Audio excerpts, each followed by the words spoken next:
آج کا روحانی علاج۔ حبیب صلی اللہ علی محمد صلی اللہ علیہ وآلہ وصحبہ وبارک وسلم۔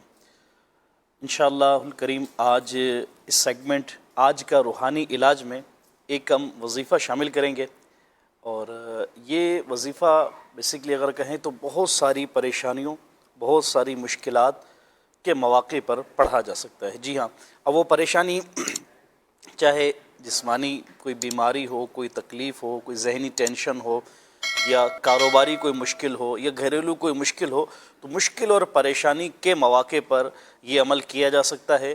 اور اس عمل کی برکت یہ ہے کہ اگر یہ عمل کیا جائے بتائے ہوئے طریقہ کار کے مطابق تو انشاءاللہ الکریم اللہ کی رحمت سے امید رکھیے مشکلات اور پریشانیاں دور ہو جائیں گی۔ جی ہاں ناظرین، شیخ طریقت امیر اہل سنت کا عطا کردہ یہ عمل ہے، اور اسماء حسنی اللہ کے ناموں میں سے بڑا ہی پیارا نام ہے رحمان، یا رحمانو، یہ پڑھنا ہے۔ اچھا، پڑھنا کب ہے؟ اس کا ایک مخصوص ٹائم اور مخصوص انداز ہے۔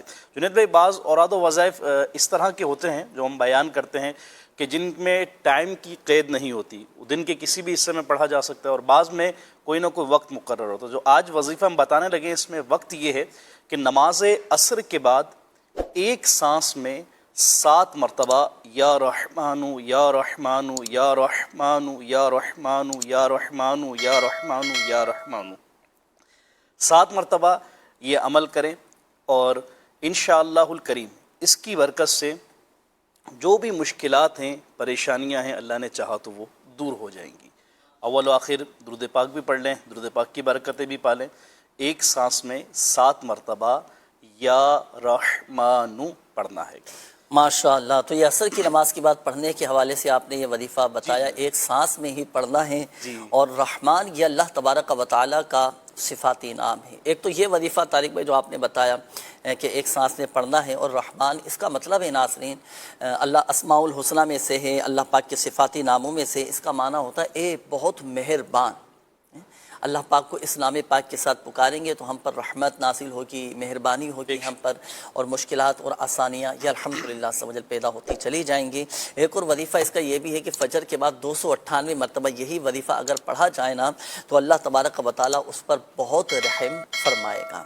اس میں تو اس 218 مرتبہ پڑھنے میں تو ایک سانس میں نہیں پڑھا جائے گا، 298 298 مرتبہ جو پڑھنا ہے یہ ایک سانس میں تو نہیں پڑھا جائے گا، بلکہ ایک سانس میں وہ پڑھنا ہے جو آپ نے بتایا 7 مرتبہ۔ ہاں، وہ کیونکہ یہاں جو بات چلی تھی ایک سانس میں پڑھنے کی، تو میں کہا یہ بھی کلیئر ہو جائے، ایسا نہ ہو کہ سمجھے کہ وہ 298 ٹائم جو پڑھنا ہے وہ بھی ایک سانس۔ اچھا، اس میں ہو سکتا ہے کہ ناظرین کو تھوڑی پرابلم ہو کہ اولاً ایک سانس میں ہر ایک کا اسٹیمنا اور اتنا بڑا لمبا سانس ہر ایک کا ہوتا نہیں ہے، کچھ کو آزمائش ہو سکتی ہے۔ اس کا ایک طریقہ میں عرض کروں ناظرین کو، دیکھیں اگر ایک سانس میں کیسے کرنا ہے، تھوڑا ہو سکتا ہے 2-4 مرتبہ، یعنی آپ پریکٹیکل کر کے بتا رہے ہیں نا کہ عملی طور پہ کیسے اس کو۔ جی، تو اس میں 1-2 دفعہ پریکٹس بھی آپ کو کرنا پڑے گی۔ اس کا طریقہ کار یہ ہوگا ناظرین، پہلے آپ کو تھوڑا سانس کھینچنا پڑے گا، یہ دیکھیں،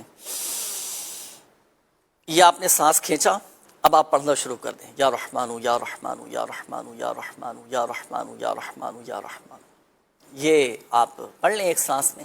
کیونکہ اس سے مجھے ایک وہ وظیفہ یاد آ گیا جو امیر علیہ سنت دامت برکاتہم العالیہ نے ایک سانس میں 11 مرتبہ پڑھنے کے حوالے سے ارشاد فرمایا تھا، درود پاک، جس میں جیسے منہ کی بدبو زائل کرنے کا ایک درود پاک کہ وہ پڑھا جائے تو الحمدللہ عز و جل منہ سے اسمیل آنا، بدبو آنا یہ ختم ہو جاتی ہے۔ اللہم صلی وسلم علی النبی الطاہر، تو یہ درود پاک ہے جو ایک سانس میں 11 مرتبہ پڑھا جائے تو الحمدللہ عز و جل منہ سے بدبو آنا ختم ہو جائے گی۔ تو اس وظیفے کو تحریر کرنے کے بعد امیر اہل سنت دامت برکاتہم العالیہ نے یہی طریقہ کار ارشاد فرمایا کہ اس کا طریقہ یہ ہوگا کہ ایک سانس میں 11 مرتبہ پڑھنے کا کہ پہلے آپ سانس تھوڑا سا کھینچیں، کھینچنے کے بعد پھر آپ آہستہ آہستہ سانس چھوڑیں، اور اب یہ درود پاک پڑھتے رہیں تو الحمدللہ عز و جل 2-4 مرتبہ کرنے کے بعد یہ آپ بآسانی ایک سانس میں 11 مرتبہ یہ درود پاک پڑھ لیں گے۔ تو وہ وظیفہ جو آپ کو بتایا گیا 7 مرتبہ پڑھنے کے حوالے سے تھا۔ آپ کا بہت شکریہ طارق بھائی، آپ نے مشکلات دور ہونے کے حوالے سے یہ وظیفہ ارشاد فرمایا۔ تو ناظرین یہ وظیفہ بھی اپنے معمولات میں شامل کیجئے گا، اسماء الحسنی میں سے ہے، اور اسماء الحسنی کے ذریعے دعائیں بھی قبول ہوتی ہیں، بڑے بڑے مصائب و آلام دور ہوتے چلے جاتے ہیں۔